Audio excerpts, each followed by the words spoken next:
Can a seven-time world champion like Lewis Hamilton overcome the worst crisis of his career and lead Ferrari back to the top? Stay until the end because what's happening could forever change the history of Formula One.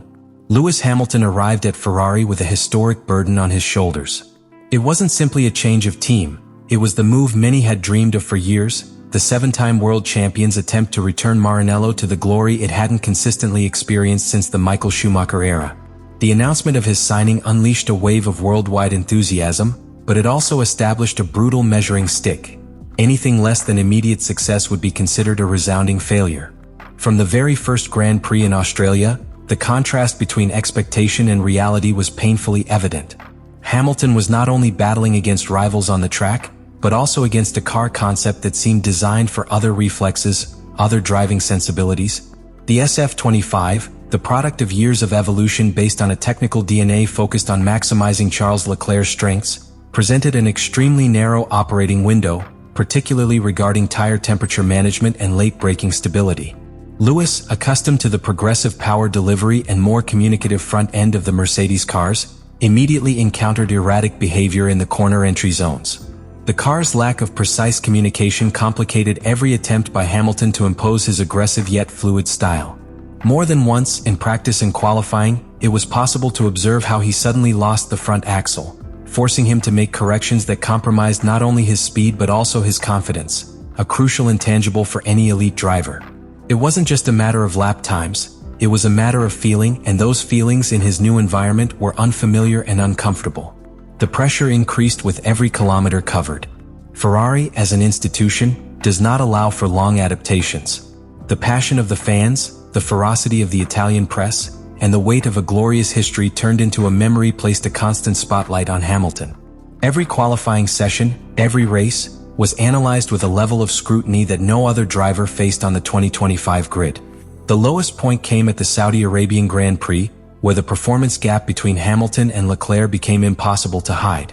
While the Monégasque climbed onto the podium, Hamilton finished a distant seventh, more than 30 seconds behind. It wasn't a marginal difference that could be explained by a strategic error or a slow pit stop. It was a competitive gulf that reflected a profound disconnect between driver and machine. For any driver on the grid, such a situation would be cause for alarm. For a champion of Hamilton's stature, accustomed to fighting for victories and titles, it meant an existential crisis. And while modern Formula One is ruthless to those who don't deliver immediate results, at Ferrari that dynamic is multiplied. Rumors of a crisis began to grow almost inevitably, fueled by the team's internal anxiety and the desperation of the media, which sought immediate answers to a much deeper structural problem. However, even in this adverse environment, Hamilton left glimpses of his greatness. In the sprint at the Chinese Grand Prix, he took pole in victory, proving that talent is still there, intact, latent, waiting for the right conditions to explode. But the fleeting triumph was quickly overshadowed by Sunday's disqualification due to technical irregularities with the floor of his Ferrari, a penalty that undermined any attempt to build positive momentum in the opening races. The situation could not have been more paradoxical. Hamilton was facing his own reflection. It wasn't simply a fight against younger rivals or a faster rival team. It was an internal war against his own instincts, against the automatisms of a lifetime of professional work honed in a different technical environment. The process of unlearning and relearning, of reprogramming his driving style and synchronizing it with the specific demands of the SF25, was far more arduous than any Ferrari strategic plan had contemplated. For fans, seeing Lewis Hamilton in trouble isn't just a change of narrative. It's a brutal reminder that even the greatest must fight, adapt, and evolve. Formula One is unforgiving, and Hamilton's story at Ferrari in 2025 won't be one of automatic glory. It will be a story of resilience, of rebuilding from the ashes of frustration, in which each race is an opportunity for redemption, but also a test of fire for his immortal legacy. Faced with a scenario that would have shaken any driver's confidence, Lewis Hamilton opted for a response that only true champions can sustain, the absolute reaffirmation of his commitment. "I'm not going to give up," he declared publicly in a brief but meaningful phrase that stands as the motto of his journey at Ferrari. This statement didn't emerge as a reflex or a simple communication strategy. It was born from a deep conviction, from an intimate understanding that greatness is not measured in moments of glory, but in the ability to persist when success seems unlikely. Hamilton acknowledged, with an honesty rare in the world of Formula One, the technical and emotional difficulties he faces. Unlike other moments in his career where pure talent and the momentum of excellence kept him at the top, now the struggle is daily, intense, against a car that demands a conscious unlearning of all his old habits.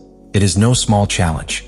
The SF25 demands a less aggressive driving style in the transition from braking to acceleration, demands surgical precision in managing the front tire, and penalizes any overconfidence on corner entry. Hamilton explained that his greatest challenge is resisting the natural impulse to revert to the driving patterns perfected at Mercedes over the years. Every time he gets into the car, there is a subconscious temptation to operate under automatisms that, although they were his hallmark of success, now prove counterproductive.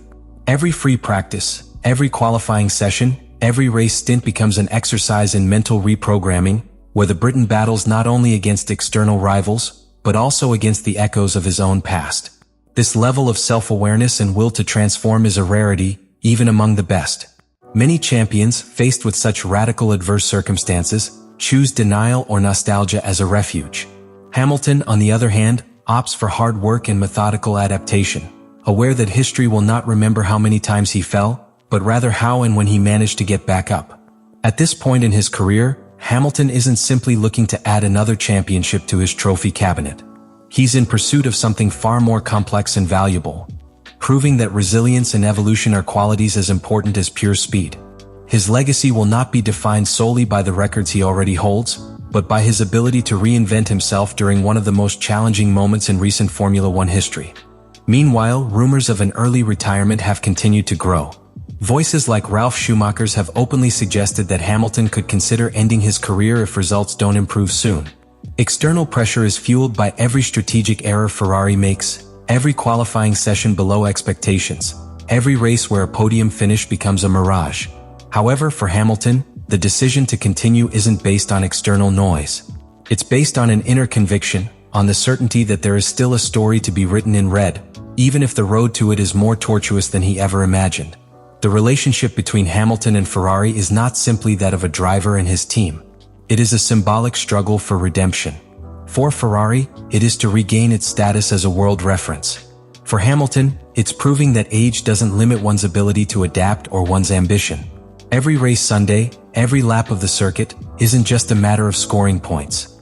It's a silent testament to the resilience that defines the sport's true giants. It's not just about winning races, but about winning internal battles. Persisting when the wind blows against you, when external criticism is merciless, and when self-doubt threatens to creep in. Hamilton has chosen to stand firm, reaffirming his promise not to give up, and in that promise lies the seed of a possible resurrection that, if it materializes, will be remembered as one of the most heroic chapters in the history of Formula One. The challenge facing Lewis Hamilton at Ferrari does not occur in a vacuum. Quite the contrary, it is unfolding amidst a global scenario within Formula One that is perhaps one of the most volatile and tense of the last decade. The structure upon which Hamilton hoped to build his new career is far from stable. Ferrari, under the direction of Frédéric Vasseur, has made some strategic progress since 2024, reducing gross errors in race management. However, the underlying problems persist, and in 2025 these structural flaws have become even more evident. At the heart of Ferrari's crisis is the technical inconsistency of the SF25, a car that in theory was supposed to capitalize on the painful lessons of previous seasons, but which in practice displays recurring symptoms. An extremely small operating window, difficulties adapting to different types of asphalt, and a propensity for erratic behavior under conditions of high tire degradation. The Chinese race was a paradigmatic example. Despite the Ferraris appearing competitive at certain stages, strategic errors, uncorrected minor damage, and hasty decisions in the pits ultimately doomed what could have been a sure podium finish. The tension within Maranello has intensified not only because of the results, but also because of internal power dynamics. While Charles Leclerc has consistently managed to extract more performance, albeit without imposing himself as a dominant force, Hamilton is still adapting. This duality has exacerbated the pressure on the engineers, torn between optimizing the car for an already established driver and accelerating the learning curve of one of the greatest icons of modern sport. But Ferrari's problems are not limited to its garage. The entire Formula One grid in 2025 is in turmoil. McLaren, for example, has made a tremendous qualitative leap, consolidating its position as the benchmark thanks to the aggressive development of its MCL39. Their technical dominance, combined with the tactical maturity of Lando Norris and the solid growth of Oscar Piastri, has set a new standard that is putting pressure on all the top teams. Red Bull, for its part, is going through one of the deepest crises in its modern history. After years of dominance, the team has suffered a decline in technical performance, combined with unprecedented institutional instability, marked by the scandal surrounding Liam Lawson's management, his accelerated replacement by Yuki Tsunoda, and growing tensions between Max Verstappen and the team's management. Mercedes, although recovering, has yet to achieve the consistency that was once its hallmark. George Russell leads the efforts of an improved but still fallible W15, while youngster Kimi Antonelli is going through the difficult process of adapting to Formula One at the elite level. In this uncertain landscape, any mistake is amplified, any success is magnified, and internal stability becomes the most valuable differentiating factor. Ferrari, immersed in its own process of rediscovery, has been unable to offer Hamilton the technically and emotionally stable environment he needs to optimally adapt. The media pressure also relentlessly scrutinizes every move by Hamilton and Ferrari with an almost unprecedented intensity. In Italy, England, and around the world, analysts, former drivers, and fans discuss and debate every detail, from suspension setups to Hamilton's expressions in the paddock. Every small mistake turns into a storm, every slight progress is greeted with skepticism. In this context, Hamilton's struggle takes on an almost epic dimension. It's not just about beating his rivals on the track. It's about surviving a turbulent ecosystem, overcoming a fragile internal structure, and proving that even in the twilight of his career he can rewrite the rules of the game. It is ultimately a battle against time, against uncertainty, against history itself. The 2025 season won't be remembered simply as another year in the long history of Formula One. It will be remembered as the ultimate testing ground for Lewis Hamilton's emotional, technical, and strategic endurance. In a sport where the margins are razor thin and the pressure is constant, Hamilton faces not only his rivals on the track, but also the inherent limitations of an organization that, no matter how grand in name and history, continues to grapple with its own structural imperfections. Ferrari, that living legend of motorsport, is undergoing a transformation that has yet to fully mature. It is a structure seeking redemption, but still stumbling in its execution, caught between the weight of the past and the immediate demands of the present. In this context, Hamilton becomes something much greater than a driver seeking a new title. He becomes the symbol of a silent, profound struggle, of a human being who refuses to be defined by his circumstantial failures. Every kilometer Hamilton covers with the SF25 is not just a technical exercise. It is an affirmation of will, a resounding refusal of decline. It is, in the strictest sense, a reaffirmation of the spirit that has defined true champions throughout the history of the sport. It is not about denying difficulties, hiding mistakes, or minimizing failures. It is about facing them head-on, accepting them as part of the process, and deciding that, despite them, the mission continues. Hamilton's story at Ferrari, if successfully completed, will not be solely a story of speed, overtaking, and trophies. It will be the story of reinvention. Of a man who, after having won everything, chose to face the greatest challenge of his career not out of necessity, but out of passion, conviction, and pure love for racing. And that nuance changes everything. Because if Formula One has taught us anything over the decades, it's that titles, records, and victories are important, but they are ephemeral. What remains, what truly builds a legend, is the character demonstrated in the darkest moments. A driver's greatness is not measured solely by the number of championships, but by the dignity with which he faces adversity. Hamilton isn't just fighting the SF25's imperfect aerodynamics, the lack of optimal tire temperatures, or the car's inconsistent traction systems. He's fighting the narrative that his time has passed. Against the perception that his era of dominance is irrevocably over at Mercedes, he is writing a story where every small step forward, every pole position achieved, every close battle won on the track, every podium achieved against the current, represents a greater victory than any trophy, the victory over resignation. The immediate future is uncertain. Ferrari has much to correct, the competition is fierce, and the margin for error is minimal.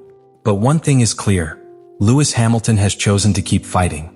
And that choice in itself represents a form of triumph that transcends any final result.